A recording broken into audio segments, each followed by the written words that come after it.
The United States has been the dominant force in global politics for nearly a century. Its power wasn't just about military bases or economic sanctions, it was ideological, cultural, and institutional.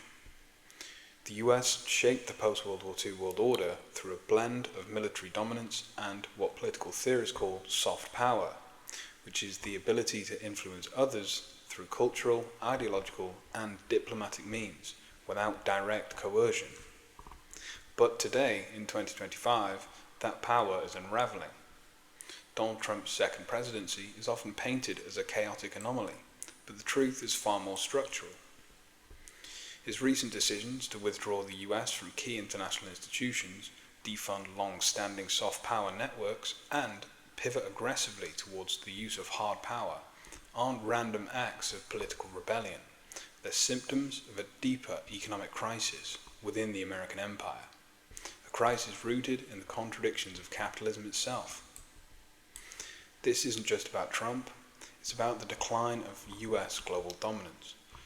The question is, why is this happening now? And more importantly, what does it tell us about the future of capitalism?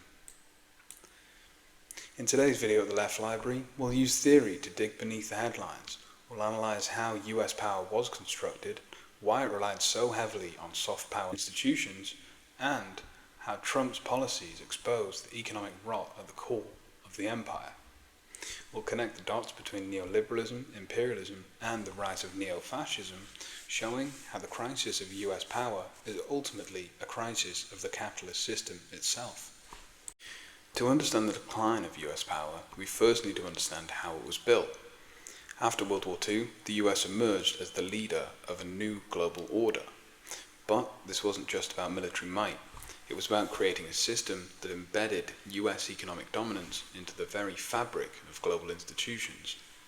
And this system relied on two key pillars, one being hard power, which is military force, economic sanctions, and direct political interventions, and two, soft power, which is the spread of US culture, the influence of international institutions like the United Nations, International Monetary Fund, and the World Bank, and the covert operations of non-governmental organizations, or NGOs, and the media outlets designed to shape global public opinion.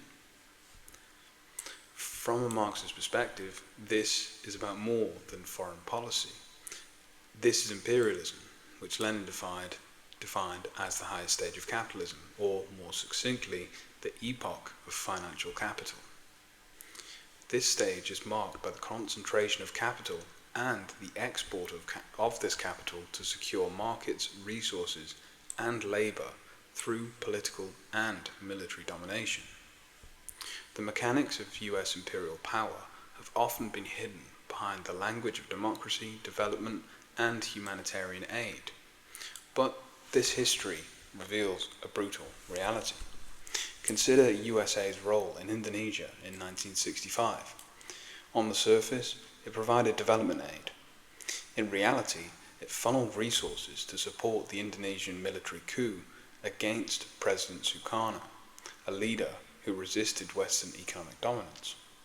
This coup led to the massacre of over 500,000 suspected communists, leftists, and ethnic Chinese in the country. Declassified documents show US officials provided the Indonesian army with lists of individuals marked for execution, facilitating one of the 20th century's most horrific genocides. The goal? To open Indonesia's vast natural resources up to Western capital. Or look at Guatemala in 1954, where the US orchestrated the overthrow of democratically elected President Jacobo Arbenez after he initiated land reforms threatening the profits of the United Fruit Company. And this war wasn't just about bananas, it was about maintaining the dominance of US corporate interests. The coup in the country plunged Guatemala into a civil war that lasted over 3 decades, leaving over 200,000 dead, many victims of US-trained death squads targeting indigenous communities and labor organizers.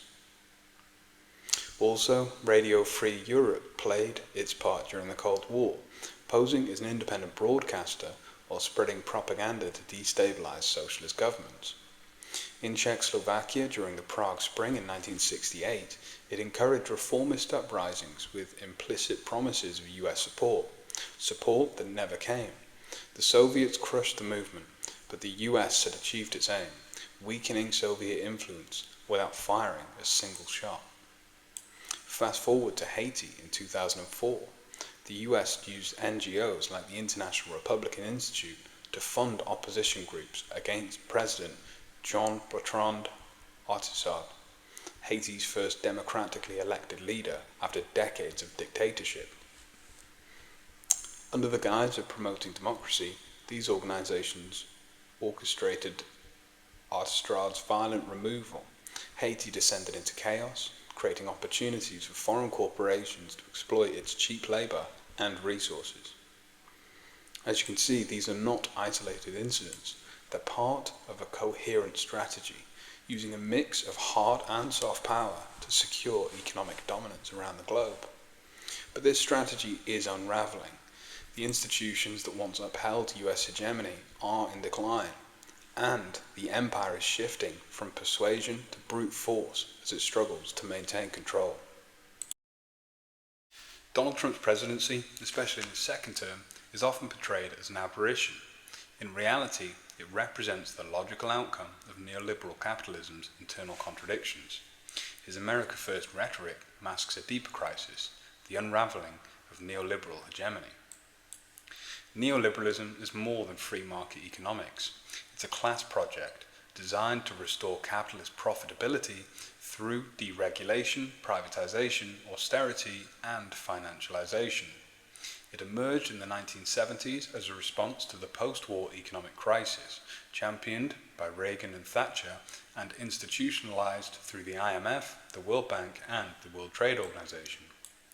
At its core, neoliberalism seeks to dismantle the welfare state, to transfer public wealth into private hands, and to shift the burden of economic crises from the elite to the working class.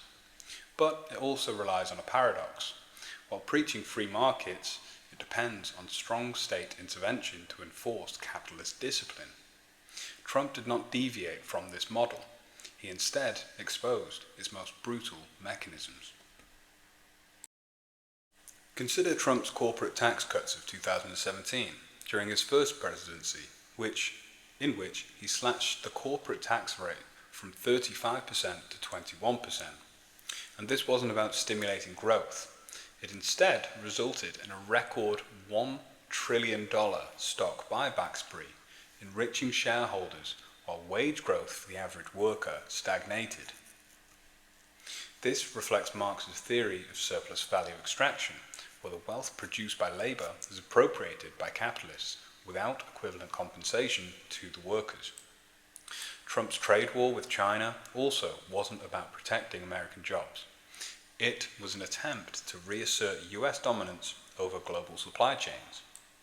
The tariffs disrupted international trade, increased costs for American consumers, and led to job losses in the US manufacturing sector.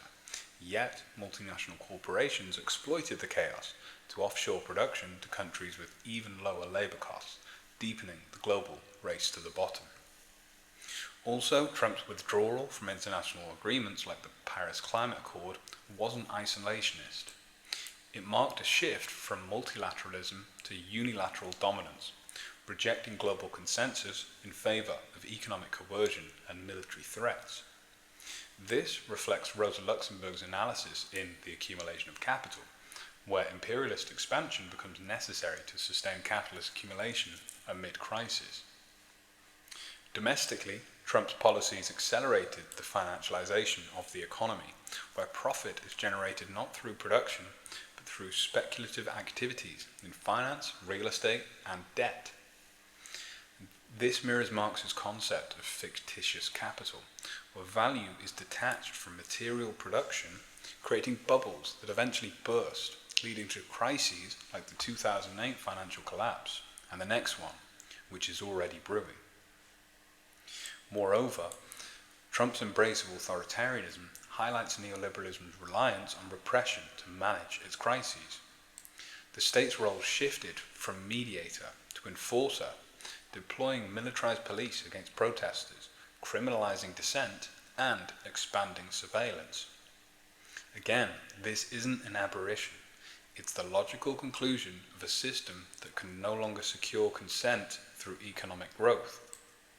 In essence, Trump didn't break neoliberalism. He stripped it of its democratic facade, revealing an economic system sustained not by markets, but by violence, coercion, and the relentless extraction of wealth from the many to enrich the few. To understand the political climate that Trump fostered, we must define neo-fascism and show how it differs from classical fascism. Classical fascism, theorized by Antonio Gramsci and Clara Zetkin, amongst others, emerged amid economic crises and revolutionary threats. Classical fascism was marked by totalitarian leadership, mass mobilization, aggressive nationalism, and the violent suppression of dissent, with anti-Semitism central to its ideology, scapegoating Jewish people as internal enemies, notoriously. Neo-fascism, however, adapts these elements for the neoliberal era. It operates within democratic systems, eroding them from within rather than abolishing them outright. While classical fascism targeted Jewish populations, neo-fascism shifts this focus, often targeting Muslims, immigrants, and other marginalized groups. Neo-fascism thrives on Islamophobia, xenophobia, and the cultivation of fear to justify authoritarian measures.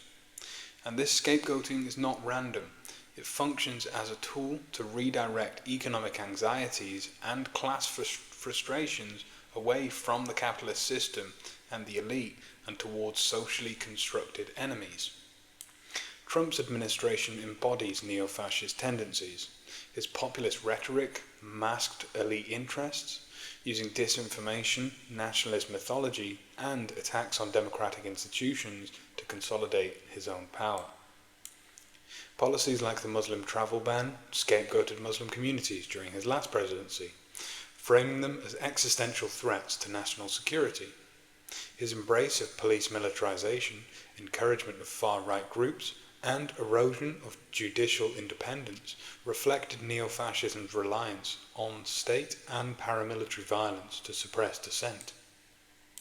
These actions were not isolated. They were embedded in a broader political project to redefine American identity through exclusionary nationalism and authoritarian governance.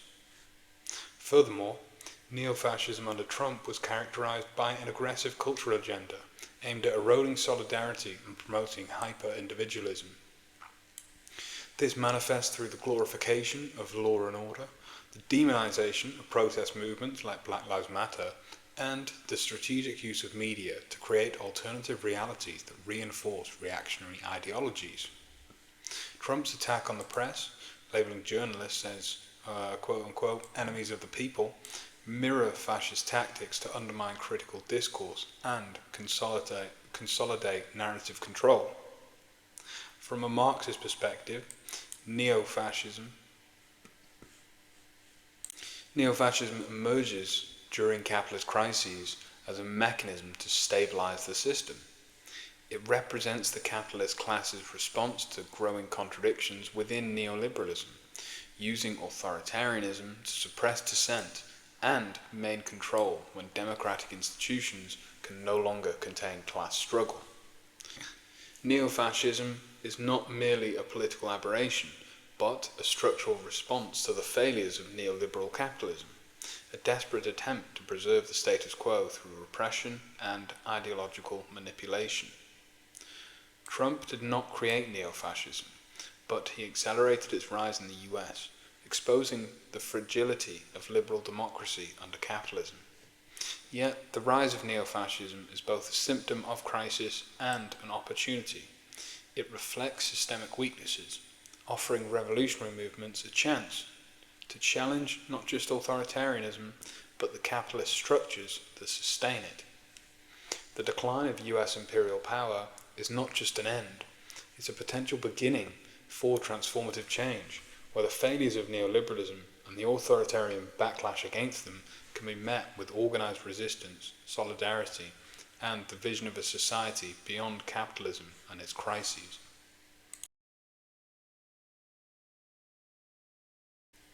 So, as we tie these threads together, it becomes clear that the decline of US power is not simply a geopolitical event. It is the unraveling of a system whose foundations were always steeped in fascistic practices. As theorists like Samir Amin and Michael Parenti have argued, the US state, under the guise of democracy, has long exhibited features of what could be called liberal fascism, a system where corporate power, militarism, and authoritarian governance coexist within formal democratic institutions. Consider the role of US soft power entities like USAID, the National Endowment for Democracy, and Radio Free Europe. These institutions, often presented as champions of democracy, have historically functioned as instruments of regime change, of propaganda dissemination, and of covert foreign intervention, undermining sovereign nations under the pretext of promoting freedom or democracy. This global network of influence mirrors the fascistic tendency to impose ideological conformity through manipulation and coercion, not just within borders, but across the world. The US's military-industrial complex, its surveillance state, the criminalization of dissent, and the militarization of its police forces are domestic reflections of this fascistic framework. As Parenti noted, fascism is not merely about repression. It is about securing the dominance of the capitalist class, using state violence when ideological control fails. The United States has consistently done both, blending democratic rituals with systemic repression, both domestically and abroad. Trump's withdrawal from key soft power institutions doesn't signify a break from this system. Instead, it represents an intensification of its core logic. By shedding the veneer of multilateral diplomacy and doubling down on unilateral coercion, the US is revealing the raw, coercive nature of its imperial power. This shift raises critical questions. What happens when an empire built on soft power loses its ideological grip? How does neoliberalism, already in crisis, sustain itself without the global institutions that masked its exploitative nature? As the US retracts from these global arenas, we may see more of a reliance on hard power, which is economic blackmail and direct intervention, the hallmarks of a state increasingly unable to maintain control through consent alone. This could accelerate global instability, with rival powers filling this void, and new alliances emerging that challenge US hegemony. Domestically, the erosion of soft power will likely be mirrored by heightened authoritarianism, as the state seeks to suppress dissent and manage the social fallout of economic decline. In every crisis, however, lies opportunity. The cracks in the imperial facade reveal the fragility of capitalist power structures and the potential for revolutionary change. The decline of US imperialism challenges us to envision alternatives, to organize, resist, and build new systems rooted in solidarity, equity, and justice. As Marxists, we understand that history moves through contradictions. The decline of US power is not the end. It is a dialectical moment, rich with possibilities. It demands that we not only critique the system, but actively work to dismantle it, replacing it with structures that serve humanity, not capital. In the words of Antonio Gramsci, the old world is dying, and the new struggles to be born. Now is the time of monsters. Our task is to ensure that what is born from this crisis is not another monster, but a world rooted in liberation.